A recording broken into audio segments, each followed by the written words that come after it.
What does a wax-talking lion and a cannibalistic psychopath killer have in common? Apparently, it's their father.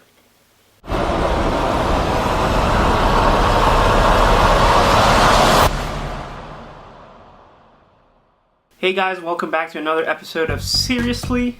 I'm Ben Basso, and today we have a lot of things to talk about. Starting out, I watched Hannibal during the weekend. We're finally getting glimpses of his relationship to Will Graham, you know, the character played by Hugh Dancy. And finally we're getting to see where everything is headed. You know, for those of you who follow Hannibal and are currently on the second season, you all remember how the season started out. For those of you that don't know, I'm still going to spoil it for you because it's not really a spoiler.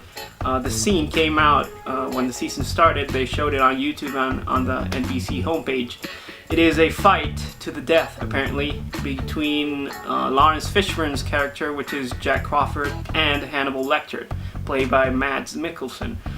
They eventually start fighting in the kitchen, and one of them gets stabbed. There's a lot of blood, and cut to months before, and that's where episode 1 starts, months before that fight between Jack Crawford and Hannibal Lecter.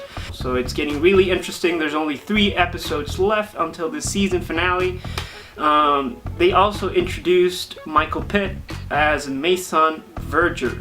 For those of you who don't know who Mason Verger is, you might want to check Hannibal by Ridley Scott, where he makes an appearance played by Gary Oldman.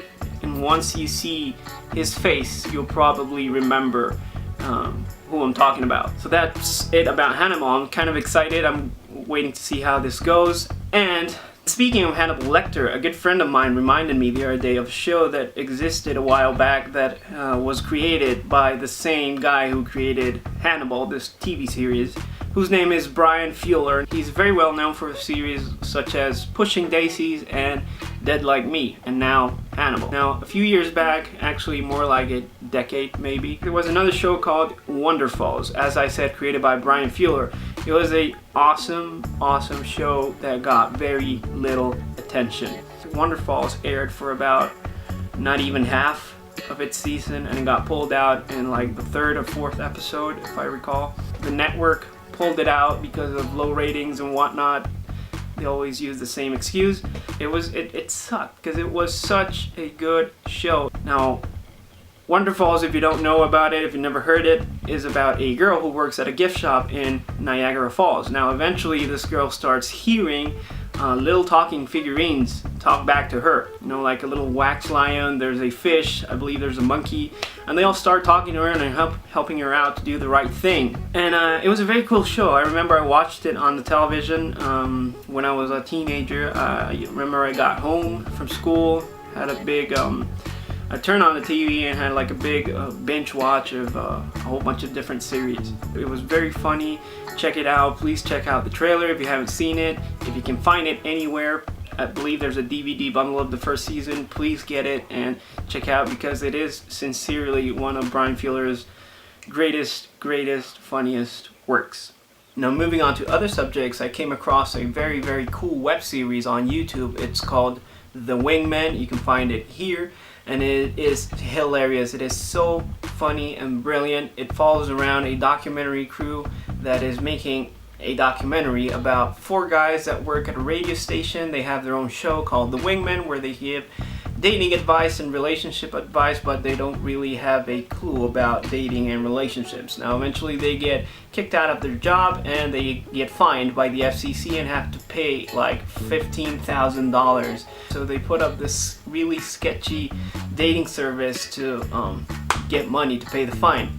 It is very funny, it is very well made, and I'm sad they didn't keep on doing it, because episode 7 even has like a little sneak peek of the next episode, but it never came out. So probably some of you guys might know one of the actors in there. It has brilliant performances by all of them, but there's this guy called Zach Anner. Now, Zach Anner has his own channel on YouTube. You can check it out here. He has really cool stuff. He's super funny. Now, Zach Anner has a condition that's called cerebral palsy, which has him bound to a wheelchair. but that doesn't stop him from being completely awesome, hilarious, and funny. He's great. I love his shows. He actually has 2 shows right now, and one of them is called Riding with Zach and Riding Shotgun, where he goes and travels around the USA looking for things to do and just having fun on the road. So yeah, check it out. Go to his channel, check out his stuff, please, by all means. He's really funny, really cool guy, and I really admire him for what he does. So that's it for today, guys. I hope you like it. If you do, please go ahead and click the like button, share it, subscribe to this channel, comment. Comments to me are very important because that way I can communicate with you. I can know what you guys want and what you want me to talk about, what shows you want me to cover, things that are interesting to you and that you might like or not like on television or the internet. As you know, I really like web series, so please leave comments below, check it out, and I'll see you next time.